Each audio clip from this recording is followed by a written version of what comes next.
Hello guys, welcome back to my channel कन्फ्री and Canada. उम्मीद करता हूँ कि आप सब लोग बहुत ही ज़्यादा अच्छे हैं और ये जगह तो याद ही होगी आपको, आई थिंक सो। और अगर नहीं याद है तो यार जाकर पिछला वाला वीडियो चेक करो, उसमें मैंने जो काइंड ऑफ ट्रैकिंग करी थी आपसे बात करते हुए, and then I came to this place. ये वही जगह है, मुझे इतनी अच्छी लगी that I was like second video भी यही बनाता हूँ वहाँ करके। और आज का जो वीडियो है आपने नीचे टॉपिक पढ़ ही लिया होगा, थोड़ी सी kind of a bad news है कि जो कनाडा ने बॉर्डर क्लोज कर दिया है इंडिया के फ्लाइट्स के लिए, विच is actually a very disappointing for those people जो कनाडा आने वाले थे, जिनके ऑलमोस्ट फ़्लाइट टिकट हो चुके थे।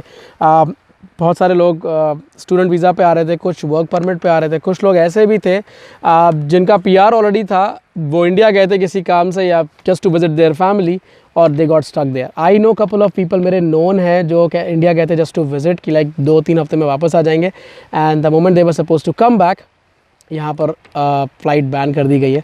सो चलिए खैर, आज आपको इसके बारे में इन्फॉर्मेशन देता हूँ ताकि आपको इसकी पूरी डिटेल मिल जाए, और अगर कुछ क्वेश्चंस हो तो आप बिल्कुल मुझसे पूछ भी सकते हैं इसके बारे में। और बिना किसी रुकावट के अब इस वीडियो को पहले शुरू करते हैं। Check the mic and make sure it sound right, boys.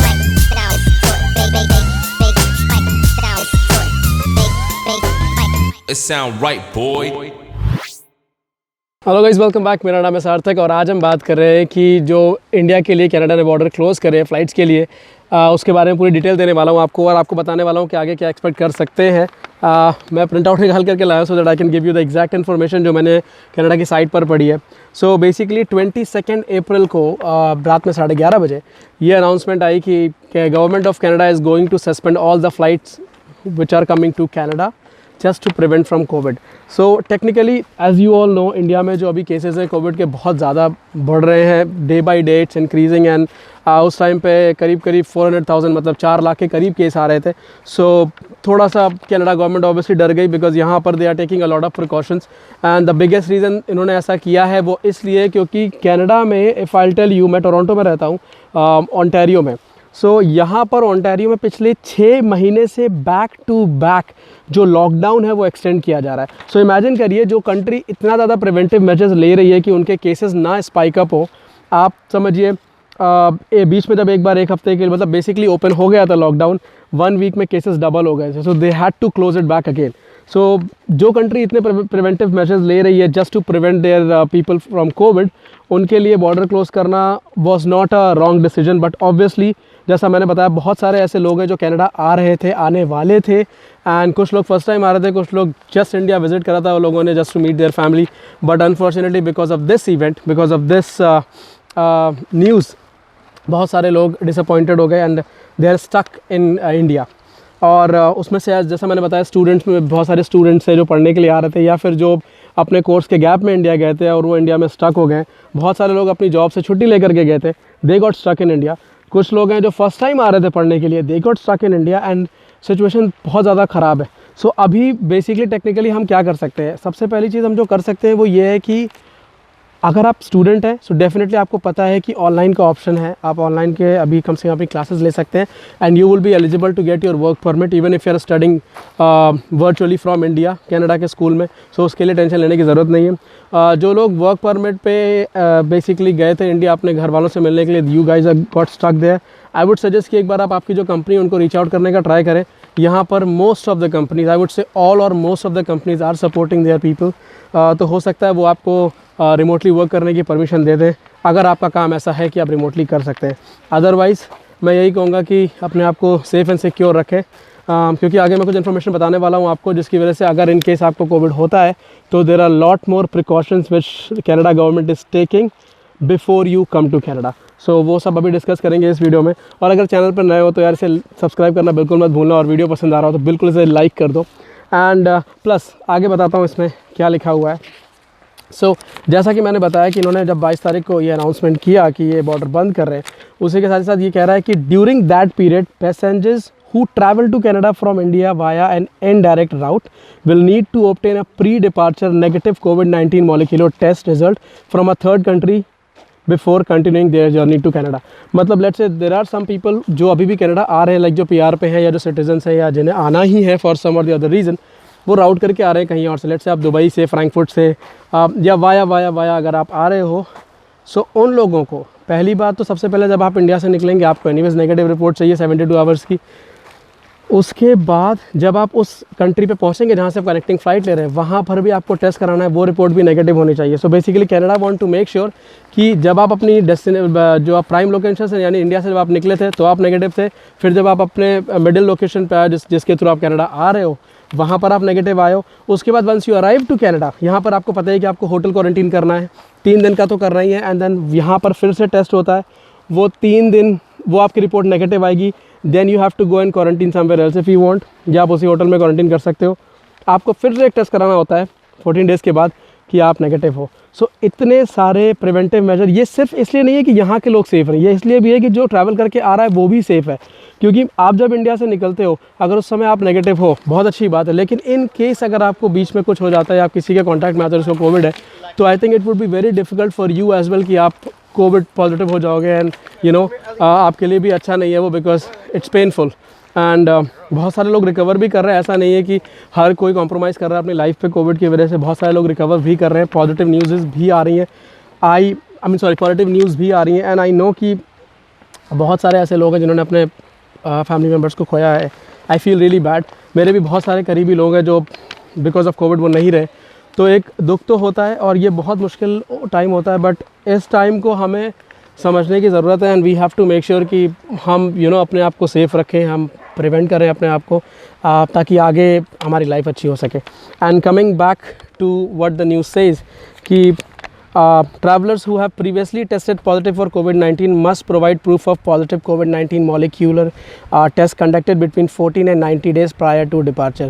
So मतलब in case अगर आप एक बार पॉजिटिव आ चुके हो कोविड की वजह से एंड आप अगर ट्रैवल कर रहे हो, तो आपको in the last 14 and 90 days के बिटवीन की एक और रिपोर्ट नेगेटिव चाहिए साथ में, प्लस आने से पहले 72 आवर्स से पहले जो आप नेगेटिव रिपोर्ट लोगे वो भी चाहिए। सो इन केस अगर आप पॉजिटिव थे पहले, आप रिकवर कर चुके हैं, सो आपको before you travel 14 and 90 days के बिटवीन में एक आपको रिपोर्ट निकालनी है नेगेटिव, वो चाहिए, प्लस आपको वहाँ से निकलने से पहले 72 आवर्स से पहले भी एक नेगेटिव रिपोर्ट रिक्वायर्ड रहेगी before you come to Canada.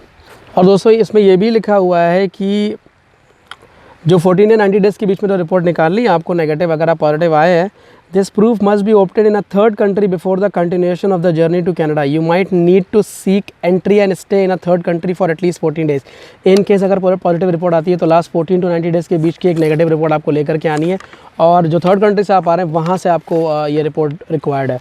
So it's actually very difficult कि अगर आपको वाया भी ट्रैवल करना है, सो इट्स नॉट कि आप सीधा इंडिया से किसी और कंट्री के और वहाँ से कनाडा आ गए, कोविड के टेस्ट आपको करवाने ही पड़ेंगे।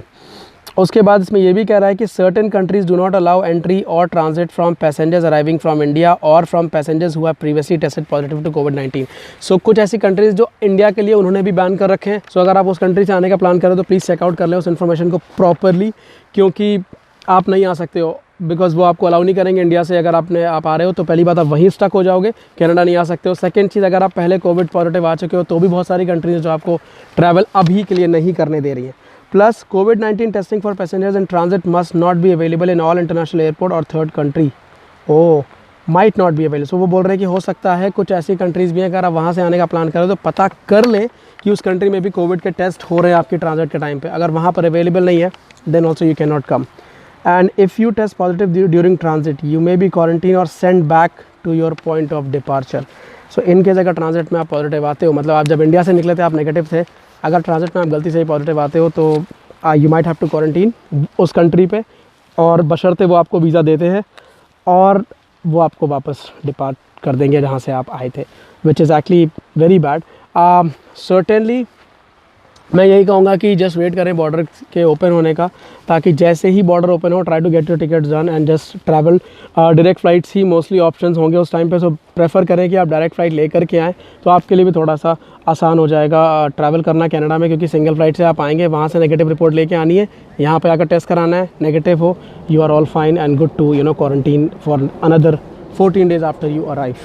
Plus based on my knowledge और एनालिसिस आई वुड से कि इन्होंने 22 को ये अनाउंस किया था कि हम 30 डेज़ के लिए बॉर्डर क्लोज़ कर रहे हैं। 22 अप्रैल ऑलरेडी हम 15 तारीख आई थिंक 15 में हो चुकी है। सो 15 दिन 5 दिन बेसिकली और रह गए हैं, 7 दिन और रह गए हैं टेक्निकली जब उन्हें बॉर्डर ओपन करने हैं। But the way things are happening, the way cases are increasing in India and still वो नीचे नहीं गए cases, I am expecting that they might extend this. I don't hope so, क्योंकि मतलब I don't wish that happen, because मैं चाहता हूँ border खुल जाएँ, जो लोग स्ट्रगल कर रहे हैं कनाडा आने के लिए they should come, but in case अगर ऐसा होता है so just be positive and try करें कि थोड़ा सा अपने आप को पेशेंस बना के रखें, क्योंकि whatever happens for a reason, happens for good and things will be fine. So मेरा बस यही कहना है आपसे कि इस रिपोर्ट को जो मैंने शेयर करी है इसको प्रॉपरली पढ़ लें before you plan to travel, और इसका लिंक मैं नीचे आपको दे दूंगा ताकि आपको कोई भी तरह की अगर इन्फॉर्मेशन इसमें निकालनी हो, बिकॉज इसमें बहुत सारे और भी लिंक्स हैं। सो आप उसमें क्लिक करके भी वहाँ पर पूरी इन्फॉर्मेशन ले सकते हैं। प्रॉपरली रीड करें इसे बिफोर यू ट्रैवल, क्योंकि आई डोंट वांट कि आपको किसी मिडिल पॉइंट से वापस भेजा जाए या फिर you might have not get the entry to basically Canada. सो इन चीज़ों का ध्यान रखें। कुछ भी ऐसी इन्फॉर्मेशन आपको लगता है कि आप नहीं ढूंढ पा रहे हैं, try to just let me know. मुझे इंस्टाग्राम पे भी आप फॉलो करके पूछ सकते हैं या फिर नीचे कमेंट कर लें। एंड अगर वीडियो अच्छा लगा हो, इन्फॉर्मेटिव लगा हो, तो यार नीचे कमेंट करके बता दो कि वीडियो इज़ गुड। कोई भी ऐसे क्वेश्चन आपको पता है, you can always reach out to me. I might delay in response sometime, मेरे पास बहुत सारे क्वेश्चंस होते हैं, बहुत सारे मैसेजेस होते हैं, थोड़ा टाइम लगता है रिप्लाई करने में, but I reply for sure. मैं बिल्कुल मेक श्योर करता हूँ कि मैं हर एक बंदा जो मुझे रीच आउट कर रहा है उसे मैं रिप्लाई करूँ, ताकि if there is even 1% chances I can help them for any information, मैं वो कर सकूँ। और अब तक के लिए आपका साथ देने के लिए थैंक यू वेरी मच। आगे ही ऐसे साथ बनाए रखो, वीडियोज़ देखते रहो, लाइक करो, सब्सक्राइब करो एंड शेयर करो। Take care of yourself, stay positive, stay motivated and have a good luck and also a very wonderful day. Goodbye.